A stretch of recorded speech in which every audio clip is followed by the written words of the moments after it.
Welcome to Light in the Shadow.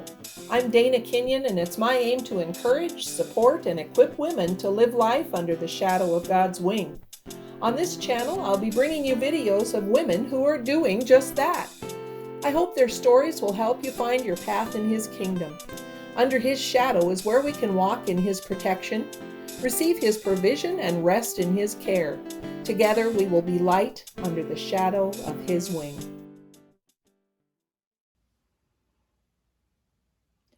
Hi, welcome back to Light in the Shadow.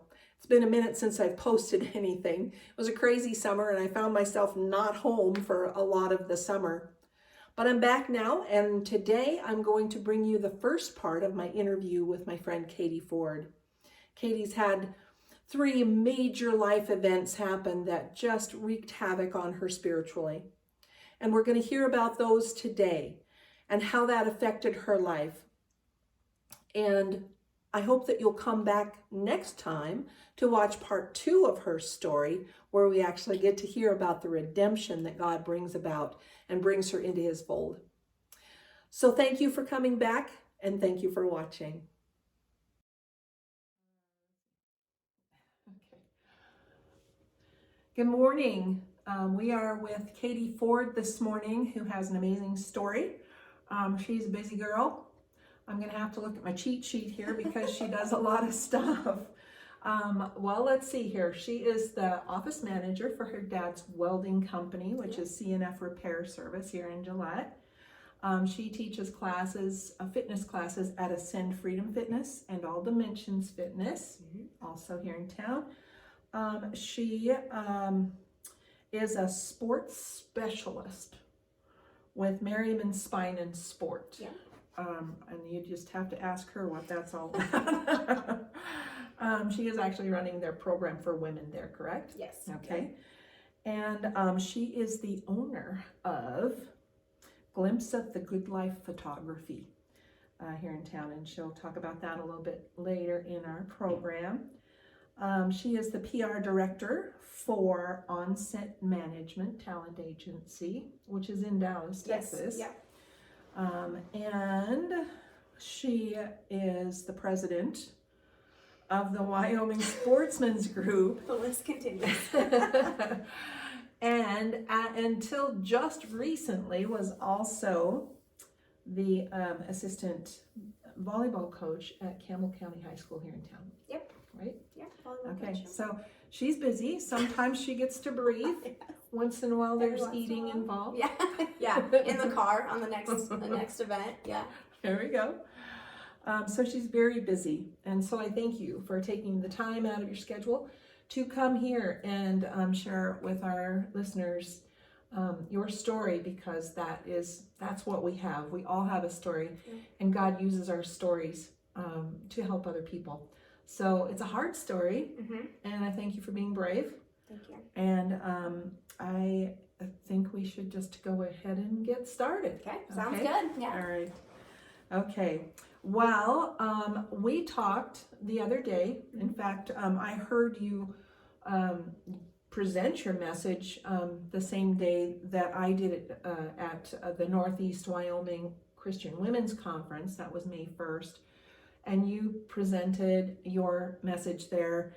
And I literally just wanted to get up and hug you numerous times. God kept me in my seat, so because that would have been. I probably could have needed a hug, but halfway through that, for sure. Yeah. You would. Yes, but God did keep me in my seat, so that would have been embarrassing. But where we want to start, kind of, I think, is just kind of back at the beginning. So, like your early childhood. You said that from like 4th grade on, you can just remember. And the way that you explained it to me was living in the flesh. Yeah. So. I remember an instance when I was watching television with my parents one night, and I sat over and I felt a roll on my stomach. And it was at that moment I became very aware of my body and what was perfect and what wasn't perfect. And that happened at a very young age. And at that point, as a 4th grader, it kind of started to overtake me. Ah. Yeah. Yikes.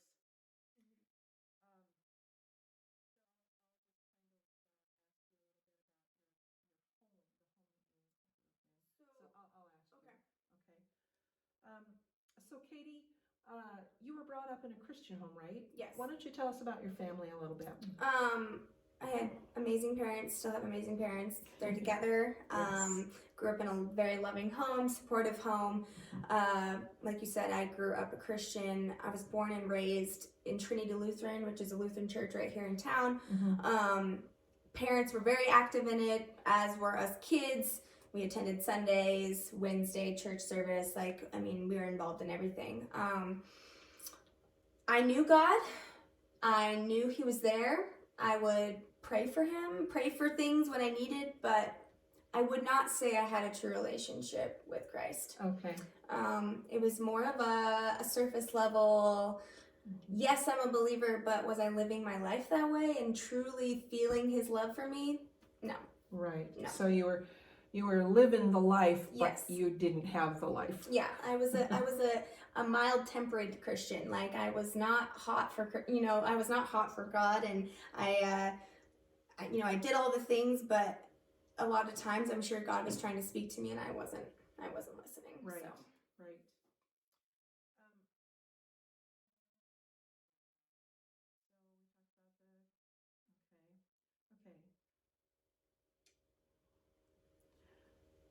Okay, so you said living in the flesh. Tell me a little bit about that, like your family. I remember you telling me a story about when you would get ready to go someplace and your yes. sister. So tell us. I kind of talked about how I started, like, perfectionism was something that was started to overtake me, and I even worried about what my little sister was wearing. And she'd come upstairs, and I'd tell my mom, "Can you go change Cassie? Because she's not matching, And my mom tells that story that, I would even make sure that Cassie's shoes matched. And, so I became very aware of outward appearance. And I focused on that. And even growing up, getting into high school and stuff, that perfectionism was a monster. And it started to overtake. So, what did that look like in high school? So, you can imagine how many jobs I work now. I was the same way in high school. Okay. I was a 3-sport athlete. I was active in 4-H.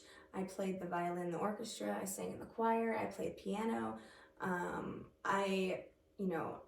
Any club activity, I was involved in it all. And my outward appearance looked perfect. Oh. I did look like the perfect daughter, the perfect sister, Okay. But deep inside, no matter how much I tried to achieve or do, I always felt empty. It was never enough. Never enough, and it never will be enough. No, that void will never be filled. Right, outside of Christ. Right, that God-sized hole I can't fill with anything else. Exactly. But Him. But we try. Yeah. And that is really that natural human condition that as humans, God designed us, that God would be the one that met those basic needs of love and acceptance, meaning and purpose. Yes. And so we then, as humans, just spend the rest of our lives trying to figure out how to get those needs met apart from God. And that's sin in itself. But it's also, like you said, not even possible. No. So futile. Okay. So, destructive behaviors then. So now that I've been aware of my body and my appearance, I realized that I could get things with that. And I started to use my looks and my athletic body to attract boys and get attention. And I craved feeling wanted and needed. And that was a dark, dark cycle. I did things that when I look back at, are really hard to think about. Yeah. But I did it because I just wanted someone to love me or want me. And someone or everyone?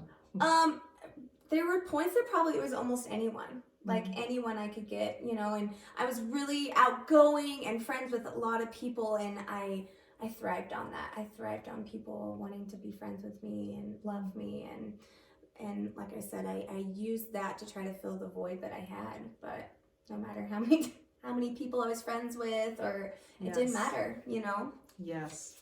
Yep. So there was an incident in high school that you told me about that was, I can't even the word traumatic to me just seems so minor compared to what it must have actually been like. But go ahead and tell us about how what happened. So I had a friend take my cell phone, which when I was back in high school, technology was changing then, and we could send pictures back and forth to each other. That was a big thing. Texting was in now, and we could send photos. You're so young. I know, right? And so I was dating a guy at the time, and he was a freshman down at UW, so we spent a lot of time texting back and forth, and being in a long distance relationship, and me craving for all of that, like I would send naked pictures, and I was doing a lot of things like that on my cell phone. But I had a friend take my phone, and he took the photo and sent it to himself. So I found later that day, I was looking through my phone, and I saw that I had texted this friend, and I didn't remember texting him, and I opened it up, and I saw this photo. So I called him, and I'm like, hey, please delete this, like, don't be stupid, I can't have this come out. And he promised me that, I'm your friend, I would never do that. And I remember him telling me, I just wanted to see you naked. And I remember thinking, I liked that. I wanted him. Like, it was almost like, oh, okay. Like, I was, yeah, exactly. Okay. And even though, like, I didn't want anyone else to see it, the fact that someone else kind of wanted it was kind of like, oh, I'm this thing that is kind of on a pedestal that no one can have type of thing, Yeah. So, so anyways, he had the photo. Well, it was probably a week later. I was coming down the stairs leaving class, and I remember walking to the commons, and everyone was looking at me. And when I think back, it was a movie scene. It was really a movie scene. Everyone had their phones, and they looked up at me, and then back down at their phones. And I remember thinking, wow, that was weird, And it was seriously 10 seconds later, my phone rang, and my best friend at the time was like, Katie, my mom just got a naked photo of you.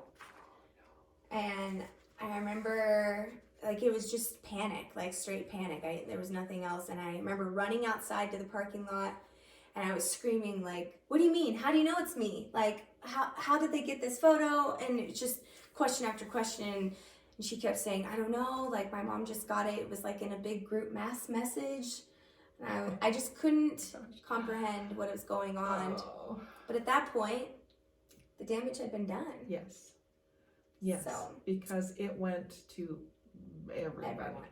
Students, teachers, bosses, coaches, my parents' friends, friends, parents. I mean, my dad had people coming into the shop and being like, hey, we got this picture of Katie, we're worried about her. Like, I can't imagine like what my parents went through. I mean, let alone what I was dealing with, but the heaviness of everything, it was crazy. But yeah, everyone had this photo. No matter where I went, people had it, and people I didn't even know had it. Yeah.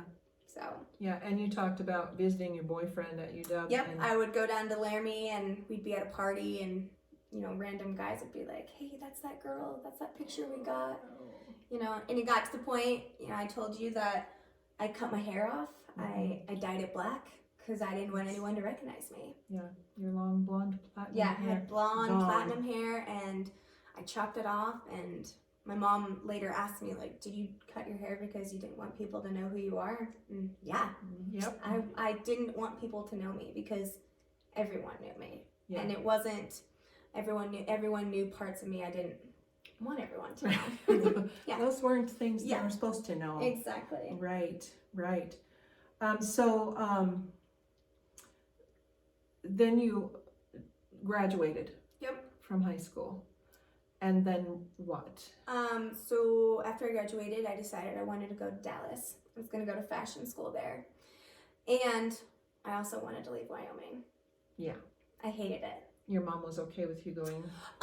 They were a little weary about me leaving, but I have family in Texas, so she felt a little more comfortable knowing that her sister was down there if I needed someone.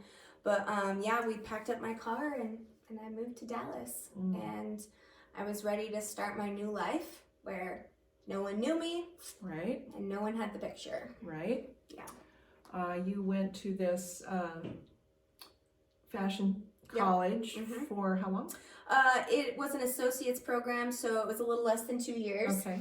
And then after I graduated there, I transferred to Texas Women's University, which is outside Denton, Texas, about 50 miles from Dallas. And there I got my double bachelor's program. In what? Fashion merchandising and marketing. Okay. Yeah. Would you say that you still were a perfectionist and very Yes. driven at that Yes. point? So, like the program that I did at TWU is a 5.5-year program, and I did it in 3.5 years.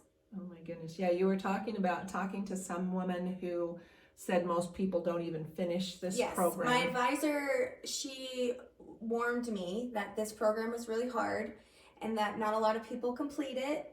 And I kind of at that point looked at her and said, okay, challenge accepted. Like, okay, watch me. Here And the other thing is when I went to Wade, a lot of those credits ended up not transferring to Texas Women's. Oh. Yeah, because it's a private school, and then I went to a university.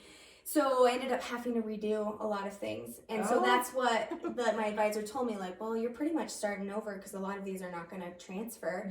So I ended up taking a full load, so 15 credits at the university and then 12 credits at a community college in Dallas at the same time. Oh my goodness. And I did fall, spring, summer semesters for 3.5 years and completed it. But yeah, I was going to school. I had multiple jobs to make money on the side. I was coaching, I was cleaning houses. I was kind of doing anything I could to make money. And, but yeah, I was a perfectionist. I was a 4.0 student. 4.0 student. Yeah, Okay. yeah. Okay. Well, it is impressive what we can do when we're motivated, you know, by those basic needs. Yes.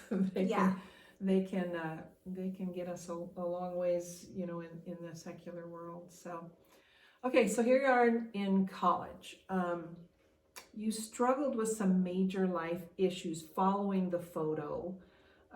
It kind of carried with you to Texas. It didn't go away just because you moved to Texas. Yeah. The effects of it, at least. So tell me about these things. You broke up with the boyfriend that you had, and then what? The devil started to use these thoughts that were going around in my head that I would never be able to be with a guy. Like, it would never be what I wanted. They would always want me for my body, which that's what I'd always given. So when I think back to it, I'm like, well, yeah, Katie, you probably weren't doing things the right way.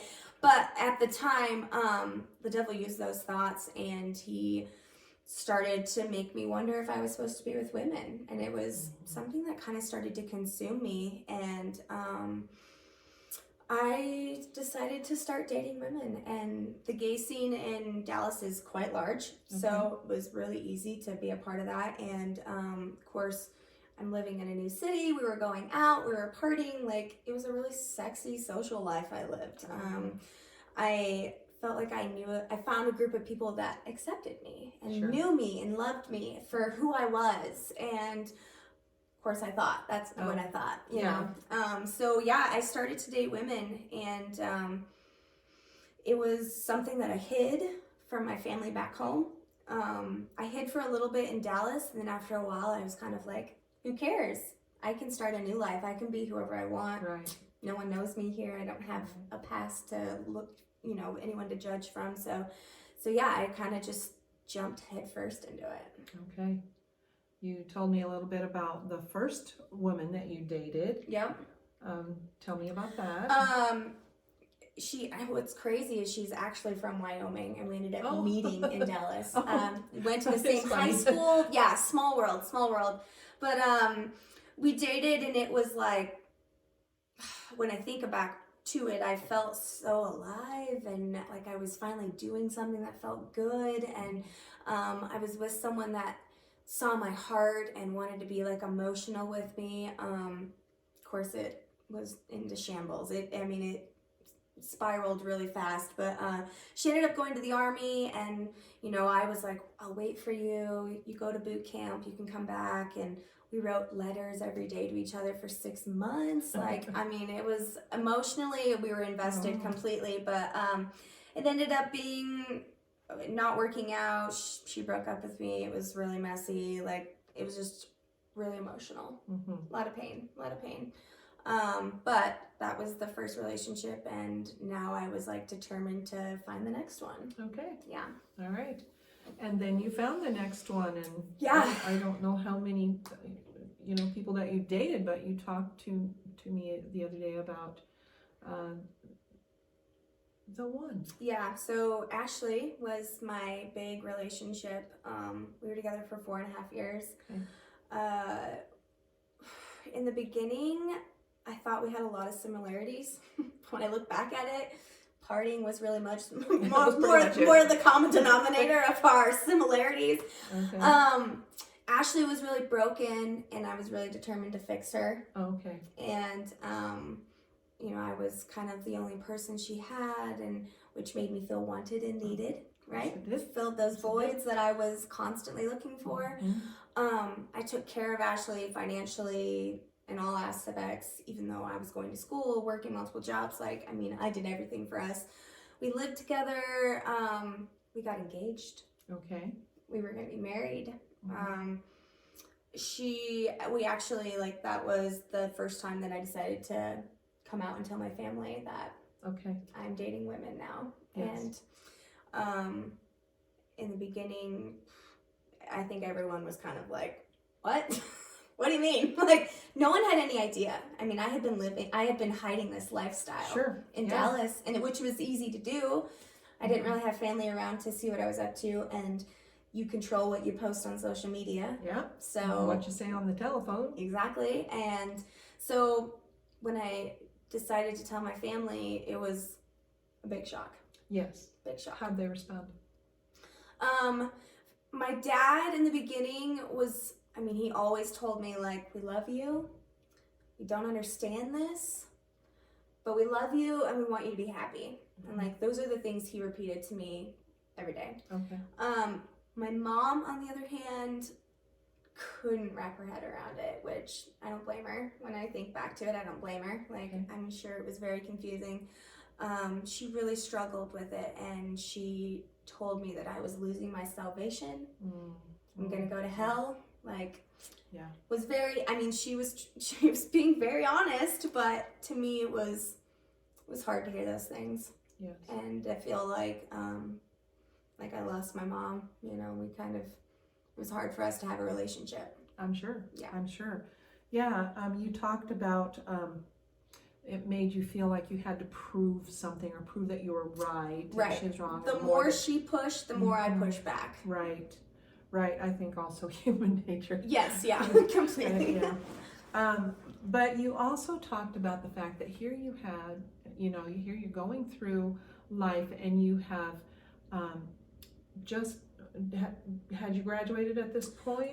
Yeah, me and Ashley had been together for 2.5 years or so, and then I graduated from TWU, which was a big deal. It was a double bachelor's degree. I was the top of my class. Okay. Top of my class. I was awarded things. It was a big deal. Yeah. And yet it seems like that didn't matter to a lot of the family and friends back home. Everyone was only focused on who I was dating. Right. And that made me mad, because I'm like, wait, what about this other stuff? Right. I get that it is a big part about who I'm dating, but I'm also kicking butt down here. And that's kind of how I felt. It was what I had gone through. It was tough. I worked a lot, and if anyone knows Dallas, you have to commute everywhere. And I was, driving 6 hours a day, commuting back and forth from jobs and school and doing all this stuff. And the only thing anyone talked about was me and Ashley and how much they hated that. That's hard. Yeah. That's hard. Yeah. So 4.5 years. Wow. You talked to me about the big girl job. Yes. Yeah. I got my first big girl job out of school. It was an internship first that turned into a job. I got hired afterwards, and we moved back to Dallas. We were living in Denton when I was finishing school, so I was commuting back and forth. So we moved back to Dallas because I wanted to be in Dallas, and so I started working my big first job out of college, and I was excited for what life was going to bring. Yep. You know, I had a fiance, I was gonna get married, like I had all these things that, Living the dream. yeah, yeah. Living the dream.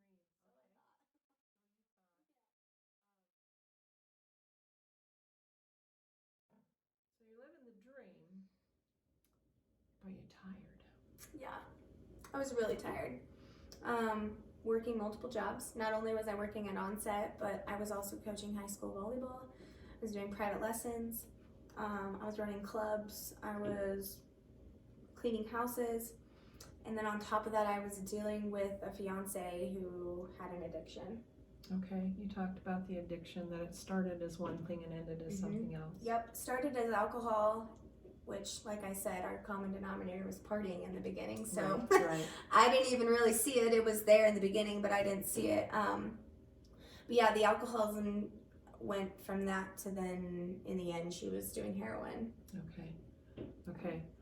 I wanted to back up just a little bit because we talked about the boyfriend in high school a little bit. Yeah. But we didn't really talk about the relationship. Would you consider that a healthy relationship that you had with him? No. He was cheating on me. I was finding attention from other people. I feel like it was more of he just liked the idea of me. I was a pretty girl. I was athletic. I was the all-star. I looked good on paper, but was our relationship healthy? No. How many high school relationships are healthy? Exactly. Yes. I mean, when I look back and I'm like, it probably wouldn't have been healthy anyways. Right. Like, I mean, and then you go to college and you find something else. Yeah, right? exactly. Yeah. So, and then you have this relationship now with Ashley, and you're actually engaged to her. Would you consider this one healthy? No. No. I felt like we were just constantly trying, or I felt like I was constantly trying to prove myself. Okay. Like it was this challenge that I was trying to complete and be the winner of, which, how is that healthy? Yeah. But yeah, it was not healthy. It was more of what I was trying to portray. And like I told you, the more that my mom disliked the relationship, the more I wanted it to work. Yeah. Which that's not a good way to stay in a relationship either. Right. You know? So even though things were bad, even though things were rough, you were hanging in there because I know by I was gonna prove my this. point, and no one was gonna say I told you so. And yet you're miserable. Yeah. Absolutely miserable. So okay.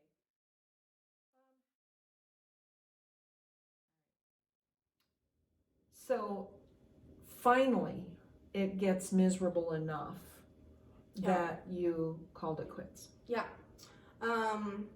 Finally, I remember there was 1 week where every single day something happened with Ashley.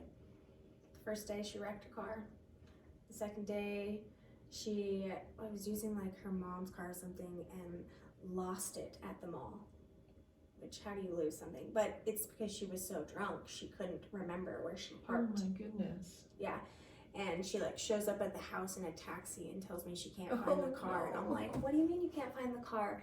We like go and have to drive around the mall, which the malls in Dallas are large. It's not like a little parking lot. Yeah. Mm-hmm. And after an hour and a half of driving around, we finally find the car. But it was just every single day that week I got a phone call and something was going on. And I remember calling my parents that day and I was honest about what was going on and told them, Ashley's an addict, like this is what's happening, I don't know what to do, I can't keep us both above water right now, I'm drowning.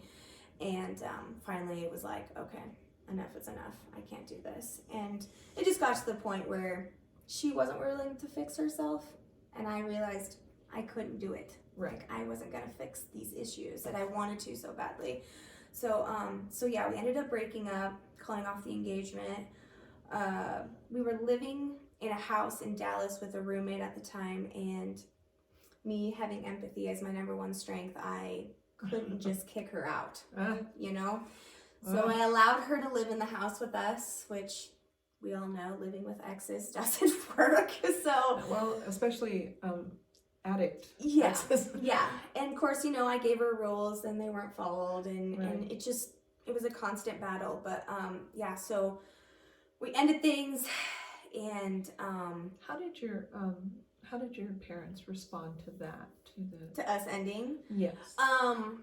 I mean, my dad was sad because he did like Ashley. Like, he did think she was a nice girl and stuff. I think deep down my mom was probably doing a happy dance and celebrating in some way. Yeah. But on the other hand, she knew I was hurting. Yes. So it was also hurting her, you know. And even though we weren't talking much, I know my mom was like going through a lot of the stuff. I mean, she was feeling it, even though she wasn't right there dealing with it. Like, I know it was hurting her that I was struggling, you know? Yeah. Especially because I had that, I can do it, I don't need you, I'm on my own, you know? I had that, I was just so determined to prove everyone wrong, you know? So, but in the end, I was weak and tired and exhausted and pretty empty and didn't really have much left to give, you know, so. I remember you telling me that when you would go places, you felt like people were judging you and looking at you, and that was a strain in itself. It was. Yeah, just I was really well known in the community, like with the volleyball community and stuff like that, and even though I wanted to be transparent about who I was, I did still feel uncomfortable in situations when parents felt uncomfortable having Ashley around, or if we both came to events and things. And of course, there were people that loved me and acted like it didn't bother, but there was majority of people that felt uncomfortable. And of course, you know, they want to love me, but they feel, you know, it's just, it was awkward and hard and exhausting. Yeah, and my dad told me in the beginning, like, you realize this is going to be hard for you for the rest of your life. And I told him, like, no, it's not. Like, people in Dallas are different than Wyoming. Like, the lifestyle, everyone, you know, is more acceptable, and it's not true. It's not true. I mean, but yeah, it was a constant battle for sure. Yeah. So you've broken up. You're still super busy. Yep. But then something happened. You had been sometime earlier in California. Yeah. And you met somebody there. Met a guy named Jake. We had met 7 years before this, which oh is wow, crazy. A long time before. Yeah. Okay. When I had first moved to Dallas, I went to California with some friends and met Jake, who was a mutual friend.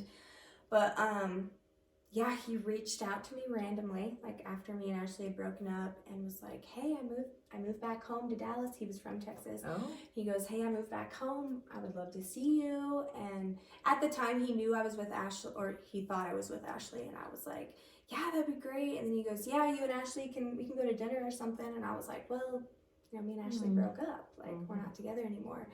Jake was like, "Oh, okay, interesting, yeah." And so we met up, and that was the first time in 7 years that I was thinking, maybe I could date a guy again. And all of a sudden, the wheels started to turn, and I was kind of interested in men again, which I hadn't been for 7 years. Yeah. A long time. Yeah. That is a long time. That's pretty crazy. So here you are now in a relationship with a guy. Yeah. And so your family's, you know, it just seems like this is a breath of fresh air. Yeah. They were like, "Oh my gosh, we have Katie back. She's back." And a part of me felt relieved, because then it was like, okay, I'm doing something now that God doesn't say in the Bible is wrong. And I felt like, all right, maybe I'm okay now, you know? And, but then a part of me was annoyed that now my family wanted to have a part of my life. And they didn't before. Yeah. And I was like, well, what about the last 7 years? Yeah. What do you mean? You know? So there was parts of me that was kind of like excited to have my family back, and then parts of me that were kind of pissed off, because they had I had felt like they had turned their backs on me. Yeah. You know, they hadn't, but that's what it felt like. It did. Yeah, I'm sure. I'm sure it did. Yeah. Yes. So the relationship with Jake, was it great? I thought it was. You know, we were doing all these fun things together. He was super adventurous, but definitely when I look back at it, it wasn't great. I would say that Jake was addicted to sex. Okay. For sure. But for me, in the beginning, I loved it because I had someone that was obsessed about me, and I felt wanted and needed again. Yes. And it was like I was right back in that same cycle, you know. Even though it was with a guy, I was constantly trying to fill that void, Right. you know. And but yeah, it was not healthy. We partied a lot of drinking, a lot of, you know, the typical unhealthy relationship things, you know. Okay. One more toxic relationship to the list. Yep. Okay. Yep. All right. Well, you had been dating Jake for about 3 months when there was an event that would change your life forever. Yep. Tell us about that night. So September 25th, it was a Monday night.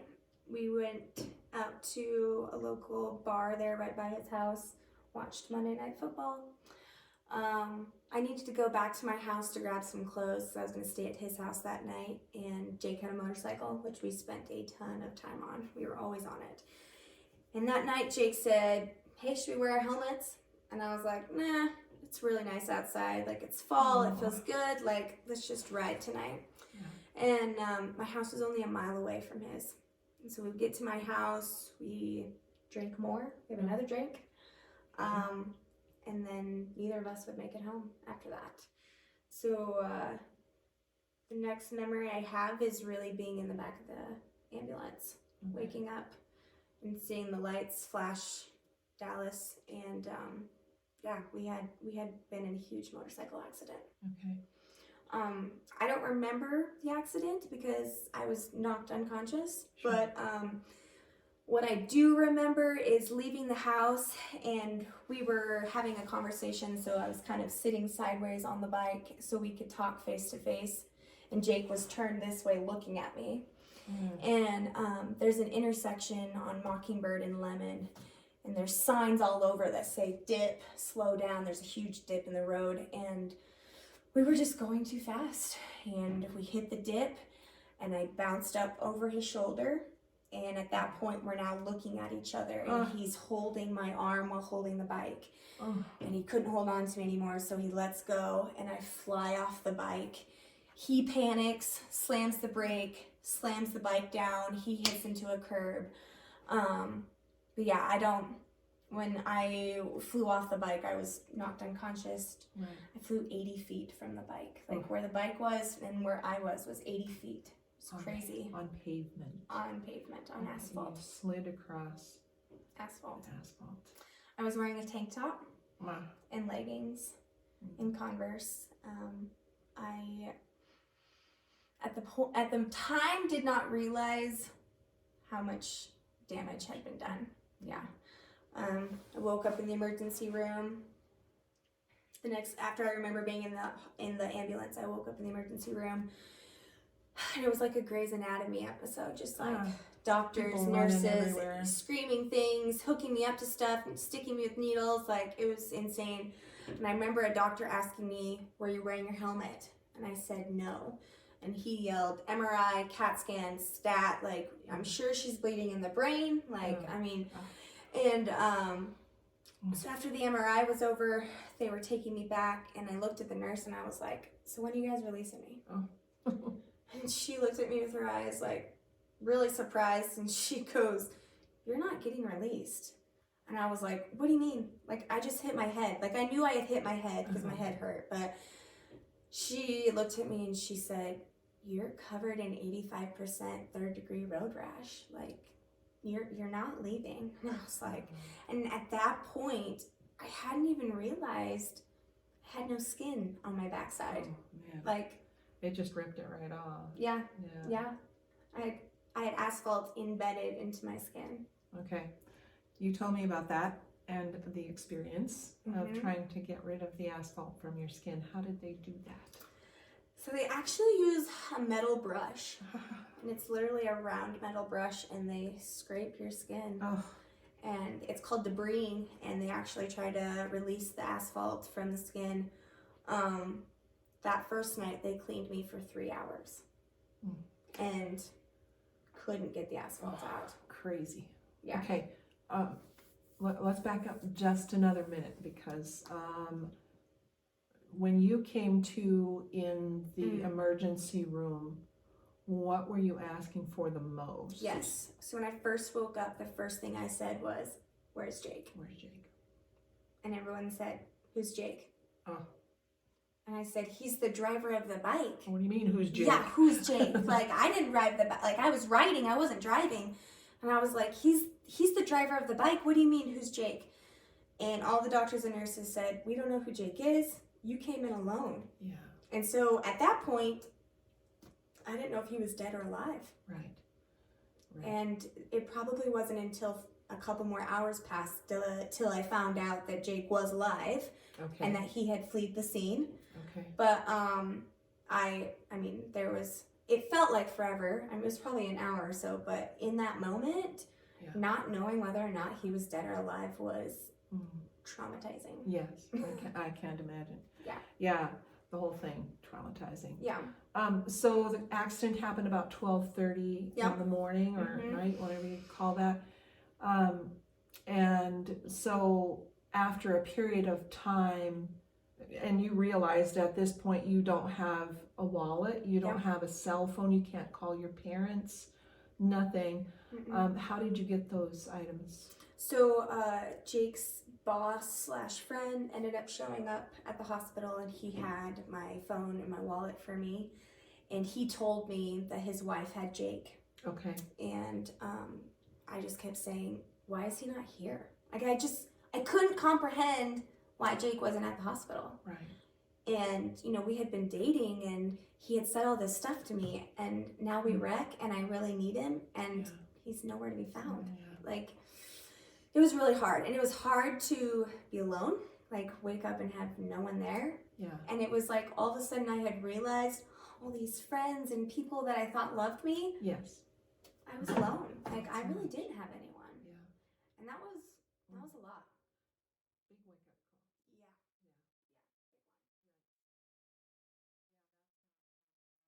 So, this friend of Jake's shows up at the hospital, and when they begin to scrub you with this metal brush, he volunteered to stay with you. Yeah, Gary asked, "Do you want me to stay?" And of course, I was in such desperate, I didn't even really care who it was. I just wanted someone to hold my hand while I threw up and cried from pain. Like, so Gary stayed with me, and they cleaned me for 3 hours until finally Gary was the one that spoke up and said, "Can you stop?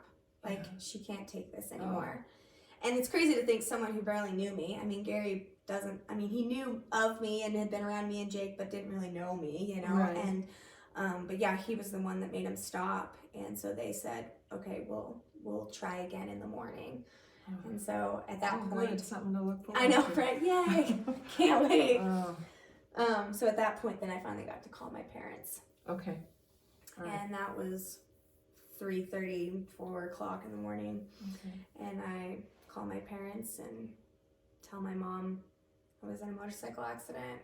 It's pretty bad, and I need you. And you know, my mom, who we hadn't really had a relationship for a while now, was on the next flight to Dallas.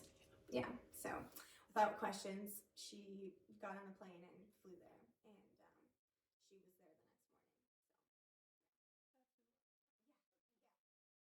next morning. Thanks for watching today's episode of Light in the Shadow. Be sure to subscribe to this channel so that you can watch future videos. God bless.